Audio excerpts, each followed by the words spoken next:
The Trump administration has now formally notified Congress about the airstrike that killed the top Iranian General Qassem Soleimani. The War Powers Act dictates that Congress must be notified within 48 hours of the U.S. entering into hostilities.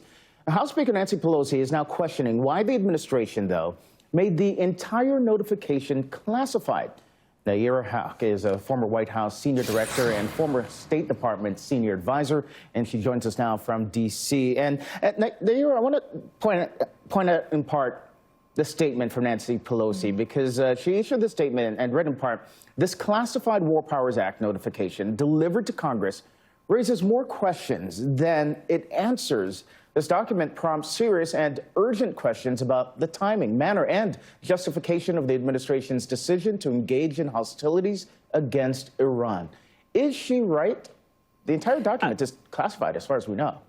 Right, Candace, this tension between Congress and the executive branch on who gets to decide when the United States engages in foreign hostilities, it's been going on since the Bush administration, since we launched our response to 9/11. So the challenge we have here is that the technology we have, particularly of drone strikes, which tend to happen in classified, covert circumstances, the laws have not caught up with accommodating for the technology. And I would say even the ethics have not caught up with accommodating for how we actually pursue acts of war overseas. The United States is engaged in counterterrorism operations in dozens of countries around the world, and not all of them have risen to the level of public coordination. And it's easy for the American public to then ask, as we see something so visible and so threatening as this attack in Iran and the tit-for-tat, the increasing engagement and hostilities, of why is this not a broader public conversation? Why is Congress not more engaged? You worked at State, the 7th floor there at the State Department, as well as the White House. How unusual is it for a president to take an action like this and not notify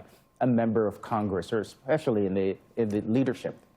Well, I would say in this administration, it's not unusual at all, because this president does not believe in coordinating with Congress or even his own senior advisors. He's taken so many unilateral actions when it comes to foreign policy, whether it be withdrawing from Syria, whether it be coordinating with Russia, independent of any consultation with his own advisors or the U.S. intelligence agencies. But prior to that, in a normally functioning administration, like the Bush administration or the Obama administration, which, again, two very different approaches to foreign policy, but they still believed in a process of engaging all branches of the government, including Congress, the intelligence community, and the diplomats. Can Congress do anything about this retroactively? Certainly Nancy Pelosi, as Speaker, has come up with many ways of subverting the norms, right? The idea that you counter Donald Trump by just norming more doesn't seem to work. So she's been able to look at the rules of Congress and work with those and work in the empty spaces. So it'll be interesting to see how she now navigates, separate from the impeachment proceedings, how she navigates getting a little bit more authority back for the Article 1 of Constitution, which is Congress. They're supposed to have the authority and ability to declare war, even though the president is the commander-in-chief. Okay, so just once she got rid of one problem with impeachment, now a whole bunch of other problems. And I guess it's part of the job. Nayyera, thank you. Thank you. A brand new